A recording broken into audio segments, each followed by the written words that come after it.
Hi, thanks for joining me again, Gary Zacharias, and this is the Apologist bookshelf.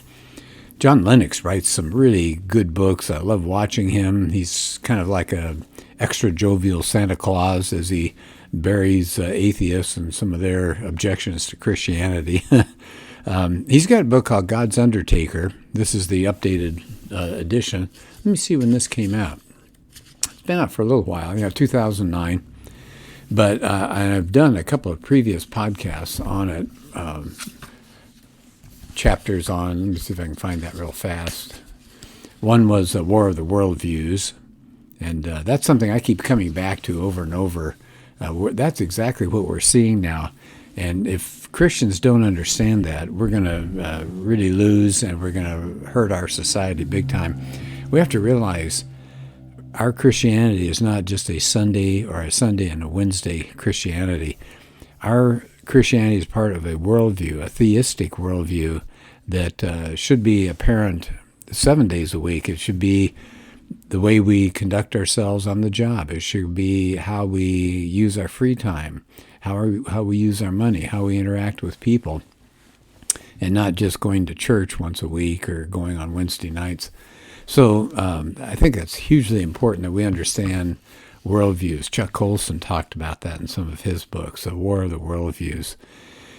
So that's his first chapter. By the way, I forgot to mention the book is God's Undertaker, and subtitle has Science Buried God. And so the first chapter is The War of the Worldviews, and I did that. I think that's my very first podcast, if you want to go way back. I also took a look at the genetic code that he talked about there. And I thought we would talk about chapter 3. It's called Reduction, Reduction, Reduction. And you'll see as we take a look at it here. He starts off with a quote by Richard Swinburne. "I am not postulating a God of the gaps, a God merely to explain the things that science has not yet explained. I'm postulating a God to explain why science explains. I don't deny that science explains, but I postulate God to explain why science explains." And so he starts off and he said, any debate that you hear about between science and religion, somewhere along the way, this whole God of the gaps idea is going to come up. And what is that? It's the idea that if we introduce God, it's just intellectual laziness. In other words, we can't explain something scientifically. We look out and we say, I don't know how that happened. Well, it's got to be God. That's got to be ignorance, right? That's what he says. He says, God is not an alternative to science as an explanation. He's not going to be just a God of the gaps. He's the ground of all explanation. That's what Lennox wants to get across. He said there's a claim now that's being made these days that by scientists that atheism is where you have to start. It's a presupposition for true science to be carried out. If you start bringing in God, they say, it's going to be the end of science. And he gives an example. Okay, so it thunders. It says, and so people like the ancients used to think it was God that's making the noise. And if that was the case, then we wouldn't investigate the mechanism behind the noise.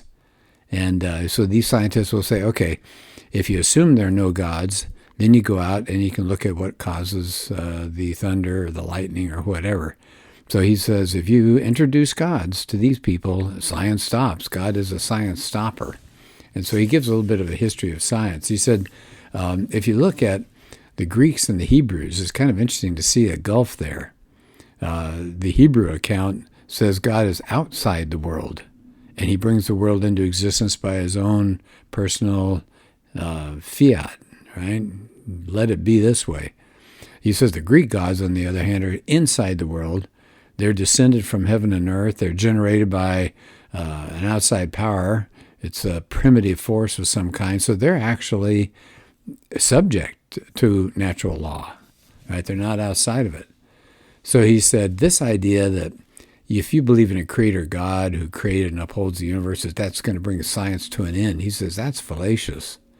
He said if that was true, science would never have started. He gives the example of Henry Ford. He said, if you believe the engine of the car had been designed by Ford, that wouldn't stop people from investigating how the engine worked. It might spur them to do more work on that. He says if they came to superstitiously believe that Mr. Ford was the engine, that would stop their science dead. He said there's a huge difference between God, capital G, and the gods. He says there's a huge difference between a God who's the creator and a God who is the universe. Yeah, so I think that's an excellent point. So let's get to where remember the chapter is called Reduction, Reduction, Reduction. He said explaining something is a way to try to understand nature. So he said one way people try to explain things is they break it up into separate parts and reduce it to simpler components that are easier to investigate. And it's got a fancy name, methodological reductionism. Kind of a mouthful, huh? But it's a major part of the normal process of science, and it's been really, really effective. So I said, think of Kepler. He looked at Tycho Brahe, the astronomer, and he looked at his observations of the motions of the planets, and he compressed them, he being Kepler, compressed them into a single statement that these planets are moving in elliptical orbits. So it was compression there, or reduction. And then Newton reduced Kepler's work when he went to the law of gravitation and so on.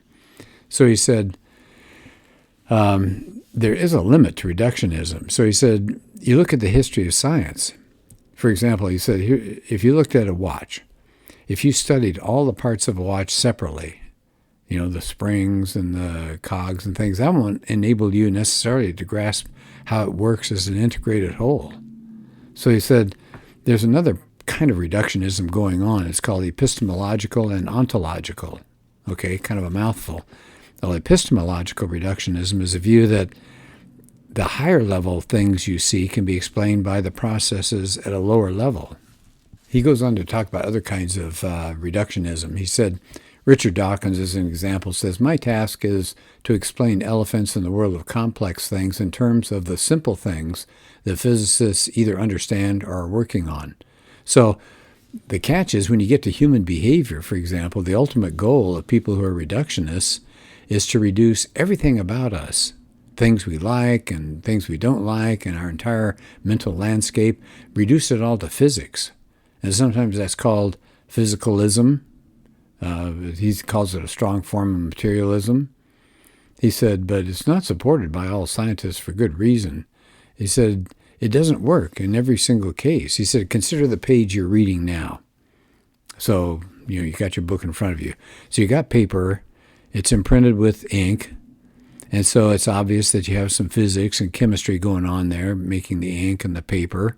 But he said those things can't tell you anything about the significance of the shapes of the letters on the page. This has nothing to do with the fact that physics and chemistry aren't advanced enough so that even if they developed for another 1,000 years, you could really understand everything about the chemistry of ink and paper, even if you understand all of that. He said the shapes of the letters demand a whole new way of explanation that physics and chemistry just can't give. So the ink and the paper are carriers of the message, but the message doesn't arise automatically from them. So you may be saying, well, so what's with this big analogy here of reading? Well, now he gets to DNA. He said, so look at DNA. He said the basic idea, he said DNA is like a long tape, and there's a string of letters written in the 4-letter chemical language. And that sequence, the order that those letters come in, have coded instructions there that the cell uses to make proteins. But the order of the sequence is not generated by the chemistry of the base letters. So he said, one more time, he said a building doesn't come out of bricks and the writing doesn't come out of paper and ink without intelligent activity. That's the key thing. He said the same argument applies to the idea of emergence that Dawkins came up with in a public lecture when he claimed that doing word processing is an emergent property of computers. Well, I guess it is, Lennox says, but it's only at the expense of the input of a lot of information, like Microsoft Word. So you got to have an outside intelligent source coming up with this.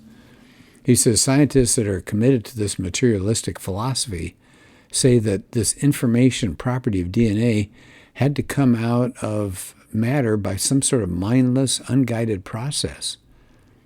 Right? I mean, if materialism is true, if all we have around us is just physical stuff, there's no God, there's no immaterial world, there's no soul. So if materialism holds, matter and energy are all that exists. So if that's the case, then they must somehow be able to organize themselves in some kind of way that eventually brings all the complex molecules necessary for life, including DNA, to emerge. It makes sense. Lennox says, so what are we going to think about statements like this? Here's what Francis Crick said. You, your joys and your sorrows, your memories and ambitions, your sense of personal identity and free will are in fact no more than the behavior of a vast assembly of nerve cells and their associated molecules.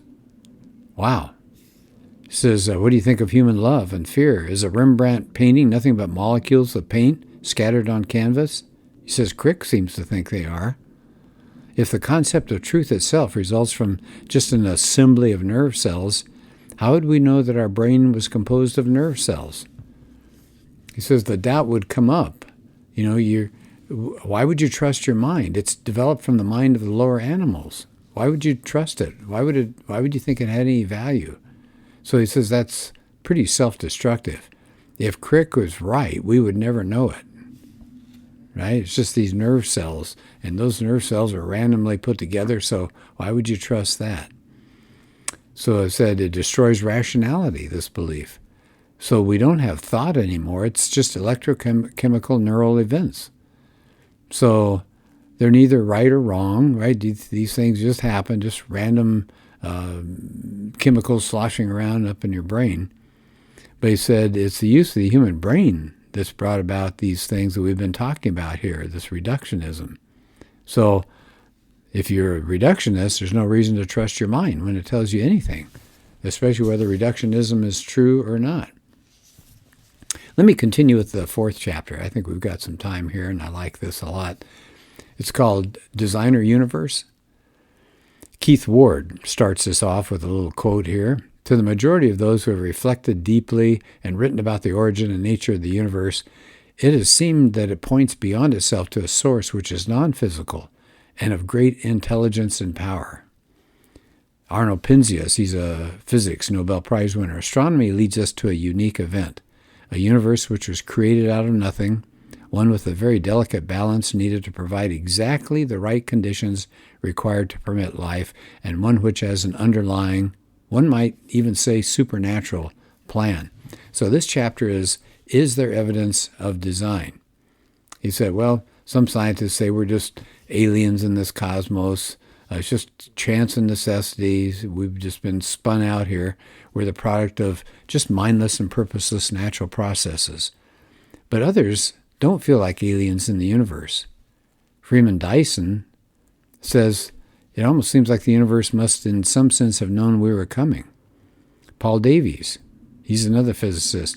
I can't believe our existence in this universe is a mere quirk of fate. We are truly meant to be here. So he said, why do those people think the universe gives us some kind of grounds for thinking that we have significance, that there is a designer at work? Well, first is the rational intelligibility of the universe. So Einstein said the most incomprehensible thing about the universe is that it's comprehensible. Right? So what do they mean by that? That how do we mean the universe is intelligible? There's a rationality capable of recognizing that intelligibility. It's our rationality. Our human mental processes have some kind of degree of reliability and can give us some good information about the world, which is what science is all about. He says it's certainly amazing that the universe is intelligible. It's the mathematics of nature that makes it so amazing. He said much of the mathematics was worked out by people doing kind of abstract exercises long before it was applied to the real world. One person who is a Nobel laureate in physics, Eugene Wigner, says the enormous usefulness of math in the natural sciences is something bordering on the mysterious. Roger Penrose, it's hard for me to believe that such superb theories, he's talking math again, could have arisen merely by some random natural selection of ideas, leaving only the good ones as survivors. And Penrose goes on, he said there must be instead some deep underlying reason for the accord between mathematics and physics. Isn't that interesting? So there's at least a hint of maybe a designer out there. He said, we believe that what happened today will happen again tomorrow. Right? That there's some kind of regularity out there in nature. So he said, Are we theists or naturalists? That's going to be the question, isn't it, when you're trying to figure out if the universe is rationally intelligible. He says the existence of laws of physics imply that there is a God who set these laws up and ensured that the physical realm conforms to them. And that's where theism comes in. Is theism, meaning there is a God, says there is a rational intelligibility of the universe, and it makes sense. But a materialist says it's meaningless, right? There's nothing to it. So there's his first reason to say there's something going on here beyond just randomness, right? There's a rational intelligibility of the universe. Here's a second point, just the existence, that the universe is there. It said the fact that there's a universe to study. Why is there a universe at all? Why is there something rather than nothing? Right? How did it come about? Stephen Hawking, he suggests not the universe is self-generating, but is brought into existence by a theory. Paul Davies says something like that. Paul Davies said this: I've never liked the idea of divine tinkering. It's more inspiring to me, he says, to believe that a set of mathematical laws can be so clever as to bring all these things into being. Wow, that's pretty weird, huh? And, of course, Lennox pokes a hole in that balloon. He said, what could possibly be meant by a theory or laws bringing the universe into existence? That laws that we find can't themselves cause anything. He said Newton's laws could describe, for example, the motion of a billiard ball, but it's the cue wielded by the player that sets the ball moving, not the laws. You could sit there all day and look at it, but the laws aren't going to do a thing. Laws presuppose an agent. Okay, he said, in the world where most of us live by the simple law of arithmetic, for example, 1 + 1 = 2, he said, that kind of law never brought anything into being by itself. He says, never put any money into my bank account. Right? You've got to put money in to see money show up there. He said, theories and laws don't bring anything into existence. Yeah, I think he's exactly right. Here's another thing he has to say about the beginning of the universe. He said, the Hebrews believed that time was linear and that the universe had a beginning. And, of course, that's where modern science is going. They used to think the universe had been here forever, but people are coming back to the beginning of a universe, the Big Bang. And he said, boy, some of the scientists, philosophers, didn't like the idea of a beginning. Arthur Eddington, he said, philosophically, the notion of a beginning of the present order of nature is repugnant. He said he wanted to find a loophole. They didn't like the idea of a beginning. Why? Because something had to bring all matter, space, time, and energy into existence. Yeah. It says, finally, 20th century, we're starting to see that there was a beginning. And he says the universe near the beginning was incredibly massive and incredibly small, and that here it comes into existence.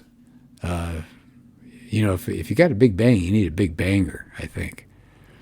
Then Lennox goes on and talks about fine-tuning of the universe.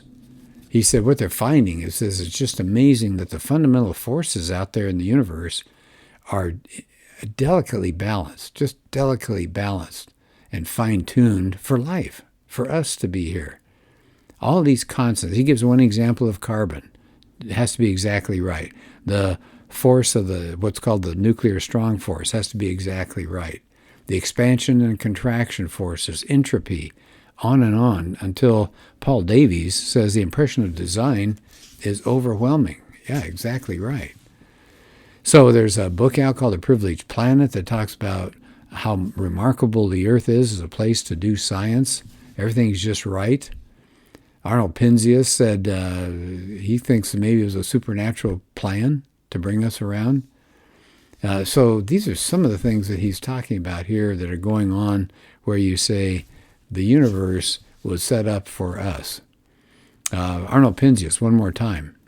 He said, the best data we have concerning the Big Bang now are exactly what I would have predicted had I nothing to go on but the 5 books of Moses, the Psalms, and the Bible as a whole.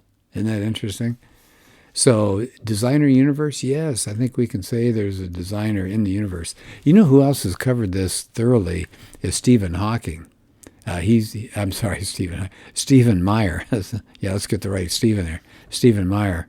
He has a book out called The Return of the God Hypothesis, And I would really recommend you take a look at that and how in the last 100 years, science that would seem to be galloping away from religion is coming back because of the things that Lennox was talking about, things like the beginning of the universe, the start of life, the way things are so finely balanced. So that's good stuff. So this is God's Undertaker, John Lennox, and I love everything that he does. It's a fairly short book, just a couple hundred pages, and I know you get a lot out of it. He makes things easy to understand, but you can tell there's a terrific mind behind it. So thank you to John for that book. All right, well, thanks. I hope you're having a good day. Talk to you later.